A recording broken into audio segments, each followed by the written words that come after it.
Adik-adik calon mahasiswa, Mas Putu Jambu 7 hadir kembali dalam pembahasan TPS UTBK SBMPTN, kemampuan verbal, penalaran analitis khusus tentang perbandingan dan urutan. Karakteristik soal TPS kemampuan verbal subtopik penalaran analitis 1 adalah soal berbentuk kasus atau cerita yang berisi data atau prasyarat yang harus dipenuhi. 2. Menuntut keberanian mengambil kesimpulan logis berdasarkan hasil analisis data dan prasyarat. 3. Data dan prasyarat yang satu dengan yang lain saling berkaitan, maka harus dicermati secara komprehensif agar pengambilan kesimpulan tepat.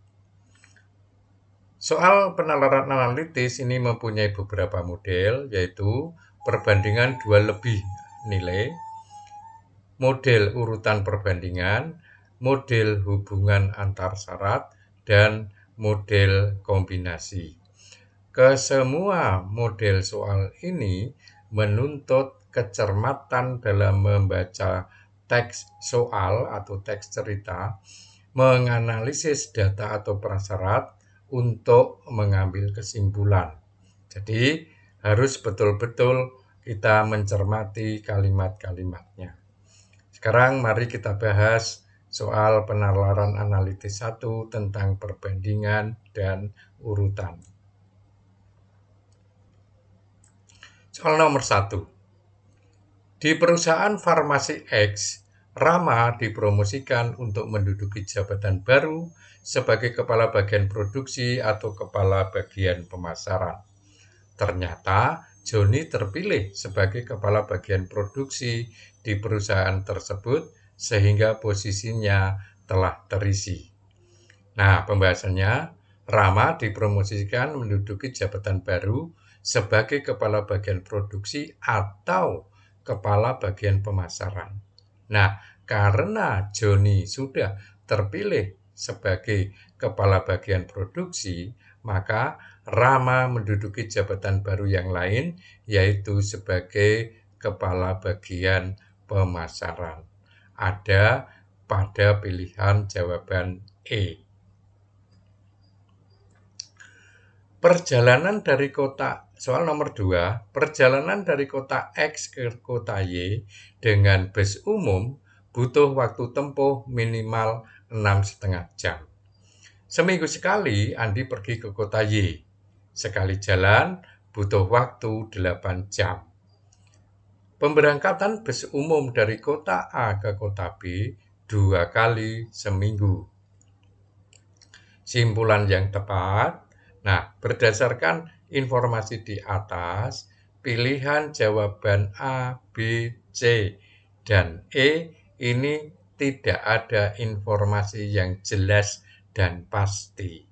Nah, jadi jawabannya adalah D. Waktu tempuh Andi selama perjalanan adalah 16 jam. Mengapa 16 jam? Karena dia seminggu sekali butuh waktu 8 jam dari kota X ke Y dan sebaliknya 8 jam dari kota Y ke X. Jumlah 16 jam ada pada pilihan jawaban D. Soal nomor 3. 2 tahun yang lalu, Pak Randy dan Bu Intan menikah dan sekarang sudah dikaruniai seorang putra yang sudah berumur setengah tahun. Karena keduanya bekerja, mereka mempekerjakan seorang babysitter. 3 bulan lalu, dengan diantar sopir pribadi, Pak Broto, Bu Broto, dan anak tunggalnya Santo berkunjung sekaligus menitipkan anaknya tersebut untuk menumpang karena diterima kuliah di perguruan tinggi yang letaknya di kota tempat Bu Intan dan keluarganya tinggal. Nah, ini kalimatnya cukup panjang, jadi harus hati-hati. Sorenya mereka langsung pulang.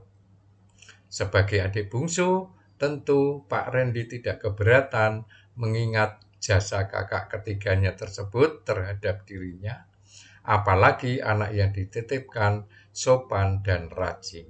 Nah, pertanyaannya, Jumlah laki-laki yang saat ini tinggal di rumah tersebut adalah, jadi laki-lakinya ada Pak Randy, putranya Pak Broto, kemudian Santo, dan Pak sopir.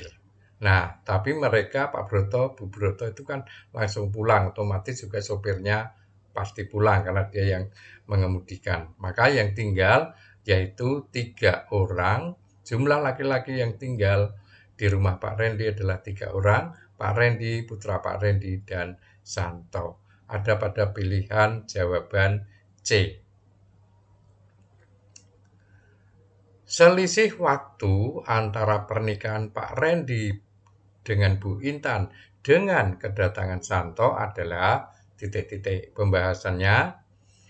Pak Randy dan Bu Intan itu kan menikah 2 tahun lalu, berarti 24 bulan yang lalu. Santo mulai ikut tinggal itu 3 bulan yang lalu. Jadi selisihnya 24 bulan dikurangi 3 bulan sama dengan 21 bulan atau 1 tahun 9 bulan. Ada pada pilihan jawaban B.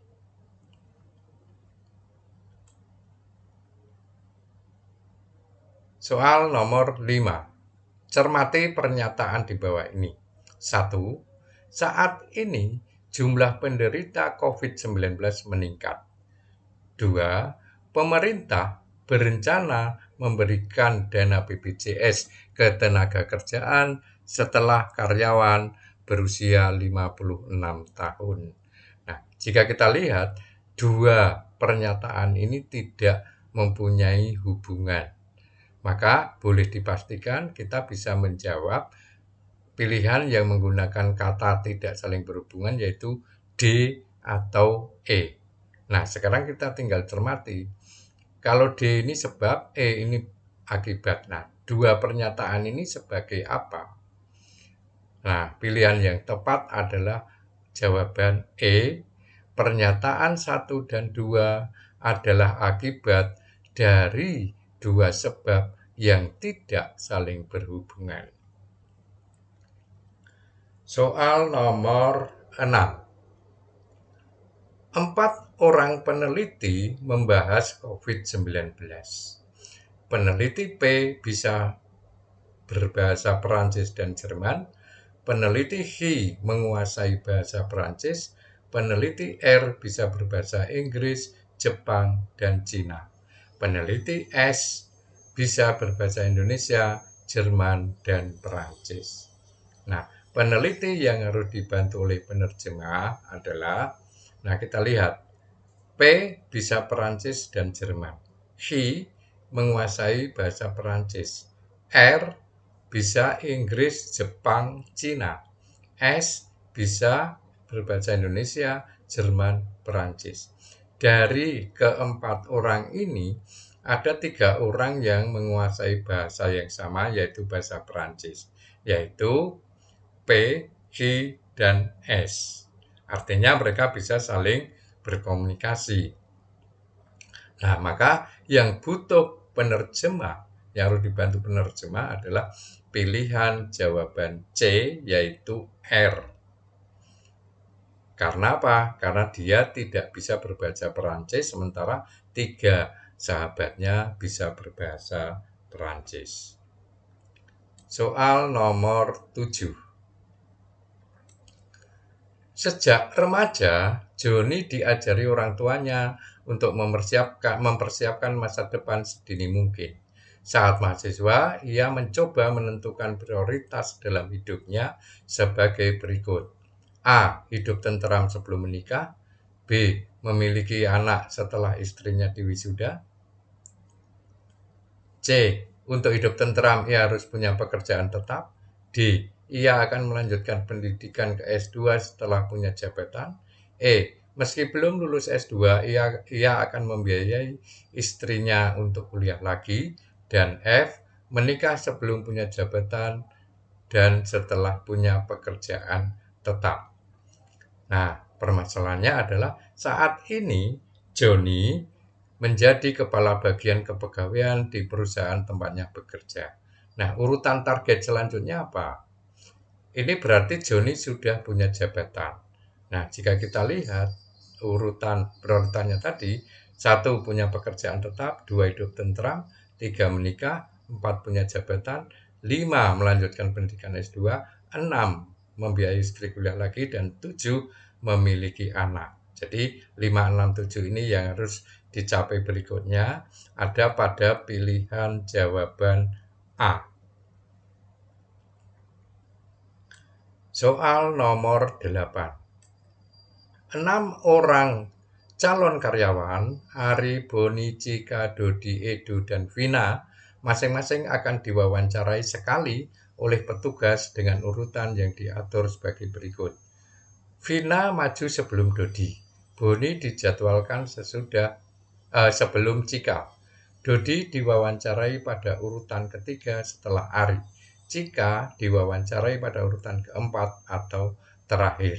Nah, jika kita melihat kasus atau syarat ini, maka tidak harus kita mulai dari Vina, tapi dari kalimat yang memberikan informasi pasti, yaitu Dodi. Dodi diwawancarai pada urutan ketiga. Jadi ini Dodi setelah Ari. Maka Ari berarti di nomor 2. Lalu Vina maju sebelum Dodi, berarti Vina di nomor 1. Sebelum Dodi tidak harus di nomor 2, tapi dimanapun yang penting sebelum Dodi. Nah, terus Boni dijadwalkan sebelum Cika, sementara Cika pada urutan keempat atau terakhir. Nah, karena urutan keempat ini sudah di atasnya ada semua, maka Cika pada urutan ke-6.